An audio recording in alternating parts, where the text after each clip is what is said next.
আজকের ভিডিওটা খুবই গুরুত্বপূর্ণ হতে চলেছে। সো এই ভিডিওটা দেখা মাত্রই বাংলাদেশের প্রত্যেকটি নাগরিক দ্রুত সবাইকে শেয়ার করে দিবে এবং পেজটি ফলো করে রাখবে। তো চলুন। সকলেই অবগত আছেন কুমিল্লার মুরাদনগরে ঘটে যাওয়া যে ন্যাক্কারজনক ঘটনা, যে একজন নারীকে বিবস্ত্র করে সেটাকে সোশ্যাল মিডিয়ায় পাবলিশ করে দেওয়া। সেই ঘটনায় রেপিস্ট ধরা পড়লেও যে মব সৃষ্টির যে কারিগর, যে প্রধান উস্কানিদাতা এবং পরিকল্পনাকারী, সে ছিল ধরাছোঁয়ার বাইরেই। এটার একটা রহস্য আমরা উদ্ঘাটন করেছি।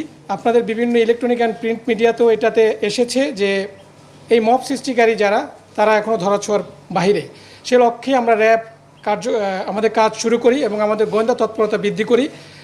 এবং তারই প্রেক্ষিতে গতকাল আমরা এই মব সৃষ্টির যে উস্কানিদাতা বা পরিকল্পনাকারী, তাকে আমরা গতকাল অ্যারেস্ট করতে সক্ষম হই।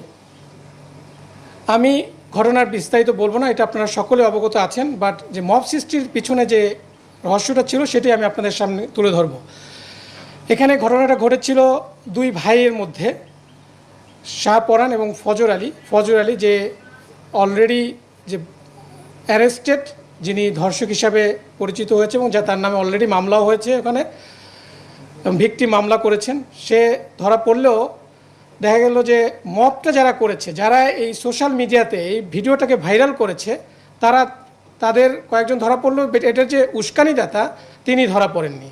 তো সেটা নিয়ে আমরা কাজ করি এবং সেখানে আমরা দেখতে পাই যে শাহপরান এবং ফজর আলী, আমাদের যে আসামি আজকের অ্যারেস্টেড, তার নাম শাহপরান, এবং যে ধর্ষক ছিল সে ফজর আলী, এরা দুই ভাই ছিল। এই দুই ভাই এই ভিকটিমকে বিভিন্ন সময় দীর্ঘদিন যাবৎ উত্ত্যক্ত করে আসছিল।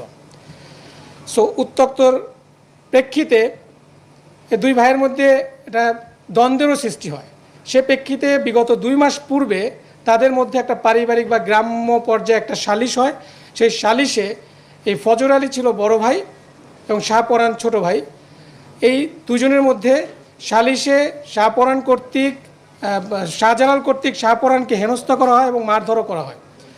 সে প্রেক্ষিতেই শাহপরান তার এই বড় ভাইয়ের প্রতি একটা প্রতিশোধ নেওয়ার চিন্তাভাবনা করে। এই ঘটনা যেদিন ঘটে তার 15 দিন পূর্বে ভিকটিম তার স্বামীর বাড়ি থেকে তার বাপের বাড়িতে আসে এবং এই ফজর আলী, যে কিনা ধর্ষক হিসাবে অ্যারেস্টেড, সে এই ভিকটিমের মাকে সুদের বিনিময়ে 50,000 টাকা ধার দেয়। সো সেই ধারের টাকা আদায় করার জন্যই মাঝে মাঝে তাদের বাসায় যেত। ঘটনার দিনও তেমনি এই টাকা আদায়ের সূত্র ধরেই তিনি ওই বাসায় গিয়েছিলেন রাতের বেলা, এবং এইটা শাহপরান জানতো যে ওই দিন সে যাবে। সে প্রেক্ষিতে শাহপরান তার লোকজন সেট করে দেয় যে এরকম এই টাইমে যাবে, তোমরা যদি তাকে ধরতে চাও ধরতে পারো। এবং সে তার সেই প্ল্যান অনুযায়ী, পরিকল্পনা অনুযায়ী ওই দিন রাতে যখন ফজর আলী তার ওই ঘরের ভিতরে ভিকটিমের ঘরে প্রবেশ করে, তার কিছুক্ষণ পরেই এই শাহপরানের লোকজন ভিকটিমের ঘরে প্রবেশ করে এবং তাকে বিবস্ত্র করে ভিডিও ধারণ করে সেটা পরবর্তীতে সোশ্যাল মিডিয়ায় ছড়িয়ে দেয়। পরবর্তীতে আমরা এটা জানতে পারি। জানার পরে আমাদের একটা চৌকস অভিযানিক দল গতকাল এই শাহপরানের যে রহস্যটা সেটা আমরা জানার পর তাকে আমরা গতকাল কুমিল্লা থেকেই অ্যারেস্ট করা হয়। এই ছিল মূলত যে মব সৃষ্টি এবং সোশ্যাল মিডিয়ায় ভিডিওটাকে ভাইরাল করার পিছনের নেপথ্য কাহিনী। মূলত দুই ভাইয়ের দ্বন্দ্বকে কেন্দ্র করেই এই ঘটনাটা ঘটানো হয়েছে এবং এই মহিলাকে এই দুই ভাই দীর্ঘদিন যাবৎ উত্ত্যক্ত করে আসছিল।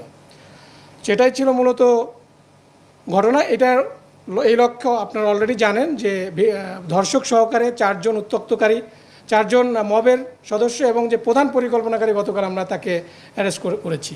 আমি বলেছি শুরুতেই যে দুই ভাইয়ের মধ্যে দ্বন্দ্বটা মূলত দুজনেই এই মহিলাকে উত্ত্যক্ত করত।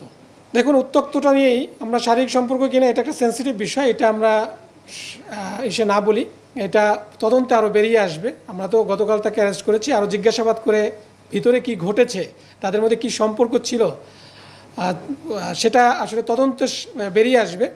সো আমরা শুধু এতটুকু এখন পর্যন্ত যেটা পেয়েছি যে মহিলাকে, এবং আপনারা বিভিন্ন সোশ্যাল মিডিয়ায় তার ইন্টারভিউ দেখেছেন, বিভিন্ন টিভি চ্যানেলে এটার ইন্টারভিউ নিয়েছে তার, সেখানেও সে বলেছে তাকে দীর্ঘদিন যাবৎ উত্তক্ত করে আসছিল।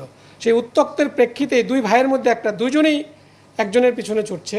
তো সেখান থেকেই মূলত তাদের মধ্যে একটা দ্বন্দ্বের সৃষ্টি হয়, সেখান থেকে একটা গ্রাম্য সালিশ হয়। সেই সালিশে ফজর আলী কর্তৃক শাহপরান হেনস্থার শিকার হয় এবং সেখান থেকেই এই শাহপরান ফজর আলীর বিরুদ্ধে একটা অ্যাকশন নিতে চায় এবং সেটারই প্রতিফলন ছিল 26শে জুনের যে ঘটনাটা। ওই যে 50,000 টাকা ধার দিয়েছে ভিকটিমের মাকে, সেই ধারের টাকা নেওয়ার জন্য মাঝে মাঝেই, এটা হচ্ছে সুদের বিনিময়ে দেয়া, মাঝে মাঝে সুদের বিনিময়ে যে সাপ্তাহিক বা মাসিক হিসাবে কিছু টাকা দিবে, সেই টাকা আদায় করার জন্যই মাঝে মাঝে এই ফজর আলী তার বাসায় যেত। এটা শাহপরান জানতো। সেই পরিকল্পনা অনুযায়ী 26শে জুন যখন সে জানতে পেরেছে যে ফজর আলী আজকে যেতে পারে সেই বাসায়, সেই অনুযায়ী সে মবটা প্ল্যান করে, একটা গ্রুপ অফ পিপলকে সে বলে এবং এটা নিয়ে সে একটা মেসেজও দেয়। সেই মেসেজটাও আমাদের কাছে আছে ইমোর মাধ্যমে, যে একজনকে, এখানে আরেকজন, আমরা ইসের স্বার্থে বলছি না, সে এখনও অ্যারেস্টেড হয় না, আমরা তার বিরুদ্ধে কাজ করছি, নামটা বলছি না, তাকে একটা মেসেজ দিয়েছে, সেই মেসেজের স্ক্রিনশটও আমাদের কাছে আছে। মূলত শাহপরান জানতো যে তার ভাই যাবে, বিভিন্ন কারণেই যায়, অ্যাট দ্য সেম টাইম তার সাথে ওই মহিলার সাথে উত্তক্ত করে আসছিল। সেইভাবেই শাহপরান ফজর আলীকে এই হেনস্থা করানোর জন্য এই পরিকল্পনা 26শে জুন করেছিল। দেখুন, অপরাধ তো অপরাধী, সে রাজনৈতিক আর নর্মাল কোন কি কাজ করে সেটা নিয়ে, আমরা এখানে রাজনৈতিক প্রেক্ষাপটটা নিয়ে, হ্যাঁ শাহপরানের বিষয়টা যেটা বলেছেন এটা আমরাও শুনেছি। ফজর আলীর বিষয়টা, শাহপরানের বিষয়টা এখন পর্যন্ত এরকমই হয় নাই, সে একজন নর্মাল সিএনজি চালক ছিল, অটোরিকশা চালক ছিল, এরকম আমাদের কাছে তথ্য রয়েছে।